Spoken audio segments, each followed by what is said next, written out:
সঙ্গীত নিয়ে আমরা কথা বলছি।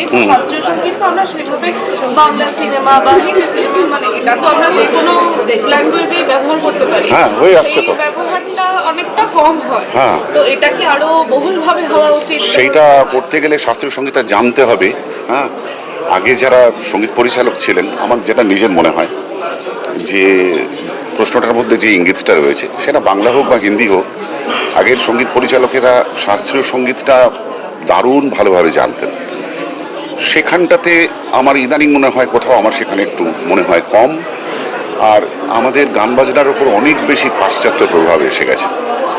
সেটা হয়তো কোনো কোনো ক্ষেত্রে গান বাজনার চেহারাটাকে বা তার প্রোফাইলটাকে, তার কি বলবো, তার অ্যাপিয়ারেন্সটাকে কোনো কোনো ক্ষেত্রে একটু বদলে দিয়েছে। আমার মনে হয় যে পাশ্চাত্য প্রভাবটা একটু খুব বেশি। সেটা হয়তো অনিবার্য ছিল। এমন চারপাশে অনেক কিছুর মানে আবহাওয়াটাই এমন হয়ে রয়েছে যে তার একটা প্রভাব তো গান বাজনার উপরেও পড়বে। এই মুহূর্তে হয়তো একটু পাশ্চাত্য সঙ্গীতের ফ্লেভারটা আমরা হয়তো একটু বেশি দেখি, কিন্তু শাস্ত্রীয় সঙ্গীতের এবং আমাদের ভারতীয় শাস্ত্রীয় সঙ্গীতের জোরের জায়গাটা হচ্ছে এই যে আজও এত বছর পরেও, এত বছর পরেও একটি রাগরাগিনীর যে আবেদন সেটা আগেও যা ছিল এখনও রয়েছে।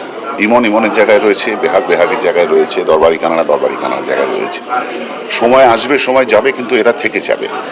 কেবল আমরা এই সম্পদকে ঠিকমতো চিনে নিতে পারবো কি পারবো না সেই দায়িত্বটা আমাদের, সেটা শাস্ত্রীয় সঙ্গীতের নয়।